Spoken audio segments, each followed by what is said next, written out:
ब्राह्मण खाएगा तो ही आपके पूर्वजों तक पहुंचेगा, वो ब्राह्मण के मुख से ही जाता है। कर लो बात। अब हमने ये सुना है ऊपर से खाएंगे तब सुबह को नीचे से निकलेगा, ये तो समझ में आता है क्योंकि ऊपर से नीचे तक की पाइपलाइन फिट है। अब लेकिन ब्राह्मण खाएंगे तो पूर्वजों तक पहुंचेगा और जो कि मर चुके हैं इसकी पाइपलाइन कहां फिट है, ये बड़ा अजीब चीज है। और चलो दूसरी बात, भाई ब्राह्मण ने खाया, ठीक है, ऊपर पूर्वजों तक पहुंच गया, तो क्या इसका मतलब सुबह को जब वो फ्रेश होगा तो वो निकलेगा नहीं खाया हुआ? और अगर निकलेगा तो फिर ऊपर वाले पूर्वजों तक कैसे पहुंच गया? सोचने का विषय है, सोचना पड़ेगा। गुरुजी, जैसे ब्राह्मण भागवत पढ़ सकते हैं या फिर कोई सभी लोग? पढ़ तो सब सकते हैं, ज्ञान तो सब रख सकते हैं, पर जो एक अनुष्ठान है संकल्प के लिए, वो अनुष्ठान का अधिकार सिर्फ ब्राह्मणों को ही दिया गया है। तो ये काम ब्राह्मणों का है, इसलिए ब्राह्मण ही करेगा। पढ़ तो कोई भी सके, ज्ञानी तो कोई भी हो जाए, अनुष्ठान नहीं। जी गुरु। अंबेडकरवादी लोग जब अब से पहले कहते थे कि जो वर्ण व्यवस्था है वो वर्ण व्यवस्था जन्म के आधार पर होती है, ना कि कर्म के आधार पर। लेकिन इन लोगों का क्या कहना होता था, जो ये मनुवादी लोग होते, नहीं नहीं नहीं नहीं नहीं नहीं नहीं नहीं, ऐसा नहीं है, वो वर्ण व्यवस्था तो कर्म के आधार पर है, आप कर्म के आधार पर आपका वर्ण जो है वो बदल सकते हैं, और एक शूद्र भी जो है वो ब्राह्मण हो सकता है, और एक ब्राह्मण के अगर कर्म गलत हो तो वो शूद्र हो सकता है। लेकिन ये जाहिलों वाली बात होती है, और इसका प्रत्यक्ष प्रमाण आप इस महाराज से भी सुन लिया होगा। ये कह रहे हैं कि कोई भी लेगा, वो सब ये कोई वो कोई लेगा कर लेगा, ये सब वही कर लेगा, अनुष्ठान ब्राह्मण ही करेगा, यानी कि हराम की वही खाएगा, है मेहनत जो करेगा, शास्त्रों का ज्ञान जो लेगा, जो धर्म का ज्ञान लेगा, वो अनुष्ठान नहीं कर सकता। अनुष्ठान वही करेगा जो जात से है। हद हो गई भाई। अब जैसे 13 ही खिलाने बुलाओ ब्राह्मणों को, तो 13 ब्राह्मण ही आएंगे कि कोई और आएगा? ब्राह्मण आएंगे तब तो वो 13 ही मानी जाएगी।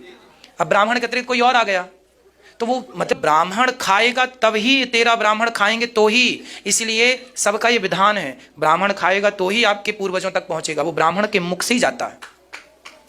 ये विधान शास्त्रोक्त विधान है, ईश्वर की तरफ से विधान है कि आपको ब्राह्मण को भोजन कराना है तब जाके पूर्वजों तक पहुंचेगा। वो ब्राह्मण ही आदान प्रदान करता, खाया और वहां पहुंचाया। अब कैसे पहुंचाया? जैसे बैंक, आपने यहां डाला, वहां तुरंत मैसेज चला गया कि पैसे आ गए। जैसे हमारी व्यवस्था बैंक की है, अमेरिका में पैसा पहुंचाना है तो उसके खाते में 1000 रुपए डाल दो, वहां पहुंच गया, तुरंत मैसेज जाएगा। उसी तरह तुमने ब्राह्मण को खिलाया किसी व्यक्ति के नाम से, तुरंत उस तक पहुंच जाएगा ब्राह्मण का खाया हुआ। तो ये ईश्वर की बैंक है कि यहाँ खिलाओ वहां जाता है, इसलिए ब्राह्मणों को खिलाने की अनादि परंपरा है। तो ये काम ब्राह्मणों का है, इसलिए ब्राह्मण ही करेगा। पढ़ तो कोई भी सके, ज्ञानी तो कोई भी हो जाए, अनुष्ठान नहीं। जी गुरु।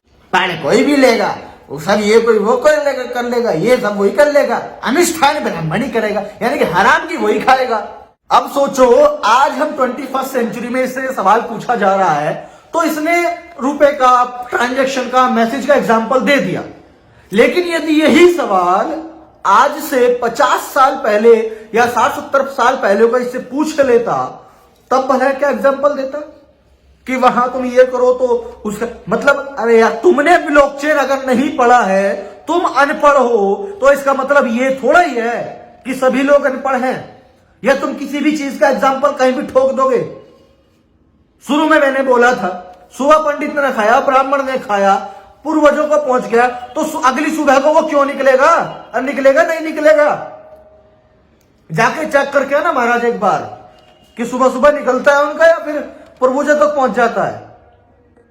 ऐसे फालतू ज्ञान पेल बाबाओं से जो है ना, थोड़ा सा दूरी बना करके रखे, क्योंकि ये लोगों को ज्ञान तो ज्यादा कुछ होता नहीं है। अभी जैसे उसने बोला ब्लॉकचेन का ज्ञान नहीं है, तो मैसेजेस का एग्जांपल पेल दिया है ना, ब्राह्मण भोज और वहां के लिए। तो इसलिए अपने बच्चों से, खास तौर से महिलाओं से दूरी बना करके रखें। वीडियो थोड़ा वो समझ में आया है, शेयर करें ताकि अन्य लोगों को भी समझ में आए। मैं प्रशांत बहुत मिलता हूं आपसे अगली वीडियो में, तब तक के लिए थैंक यू सो मच।